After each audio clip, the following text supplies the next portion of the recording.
Welcome to a brief video for the grade 12 creating basic shapes assignment. And before we start into the fusion work, what we're going to look at is the basic shape that we'll be creating. If we look at the screen over here, we're going to be doing shape number 6. So it's kind of like a block with this side removed and an angular cut and then a hole through it. So if we go over to Fusion 360, we can take a look at how you would go about the steps of creating that. I'm just going to advance through the timeline down here at the bottom of the screen, and you can see the steps, how they take place to make the shape. And then we'll quickly create the shape from scratch. So it starts off as a sketch, as you can see. And the next step would be to extrude that sketch, and we're making the entire block. And we're going to do a new sketch just on the face of the block, which will extrude as a cut. So we'll be cutting into the block, and I'll turn off these sketches as we go so we can kind of see the shape take form. I'm going to advance through the timeline, and you can see that the next sketch is added here as a circle, and then that's extruded through the shape. So that's kind of this particular shape. It's not overly complicated, but this is kind of a refresher assignment. So let's jump into it from scratch. So we're going to open up a new tab. And before we do anything, we should save this. So I'll click here to save your work. This will start as a new sketch. We're going to pick this face to sketch on. One thing you're going to want to do is verify that the units you're working in are correct. In this case, I've got inches. I actually want to work in millimeters. So we'll set that to millimeters. If we go back and look at the shape really briefly, remember that you can count these boxes on this grid paper. This is isometric grid paper, so it's a little different than your standard grid paper, but the thing to remember that each box represents 10 millimeters. So with that in mind, I'm just going to go to Fusion. I'm going to stay over here on this screen. You, of course, will have to jump back and forth as you're doing this, but here we'll get started. So we're going to start off with the rectangle tool. Always start from origin, and I'm going to drag out a rectangle, and I'm going to make this 1, 2, 3, 4, 5, 6, 7 boxes tall. So that'll be 70 millimeters.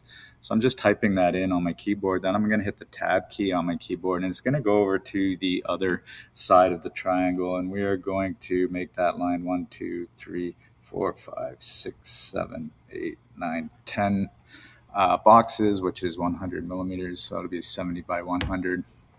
And there is our box. It's all black, fully constrained because it's fully dimensioned. Can at this point finish the sketch. You'll want to come here to your view cube, hit the little house button so you can see that sketch in 3D view, and then use the extrude tool.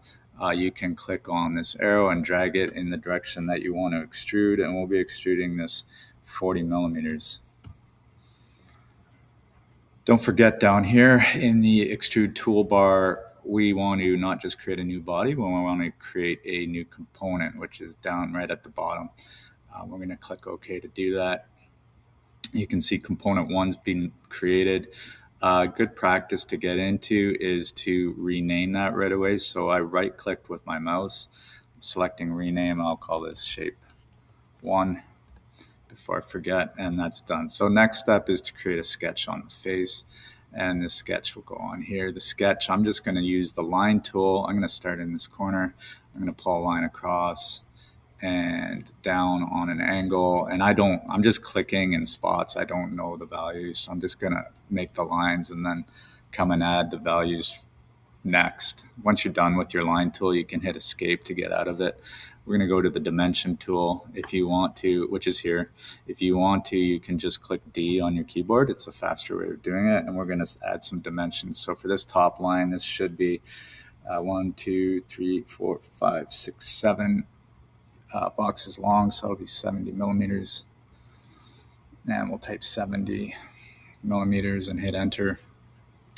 Down here at the bottom, we'll do the same, and I'm referring back to my sheet of paper I have printed out when I'm counting these boxes. So I've got 1, 2 boxes, which will be 20 millimeters. We'll type that in.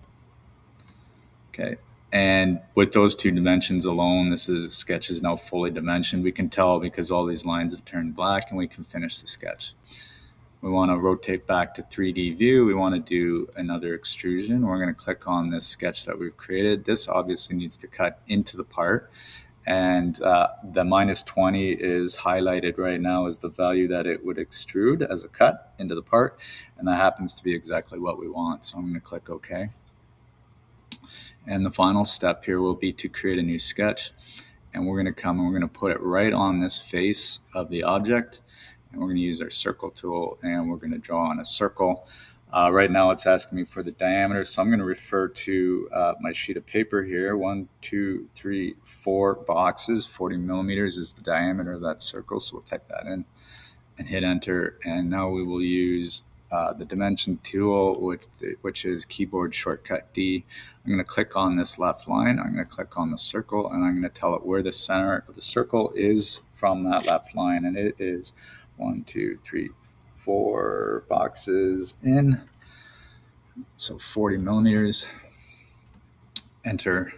And then we can either go from the bottom line or the top line. It doesn't matter. I'm going to go from the bottom, and we'll be counting up 1, 2, 3, 4 millimeter, 4 boxes as well, 40 millimeters, and hit enter and finish our sketch. And one last step, extruding. Yeah, this circle is bisected by the straight line, so I'll have to click on both portions. So it's just left click here and then left click here. It'll select both. We can pull it through the object, a distance that we know is enough, like -70. The other thing you can do, and this is preferred, is to click here on distance and just select the bottom, which is all. So it'll just cut through everything that is going through as a cut. So we're happy with that. So we'll click OK and save our work. And that concludes this video. We'll talk about the next shape in a subsequent video. Thanks for watching.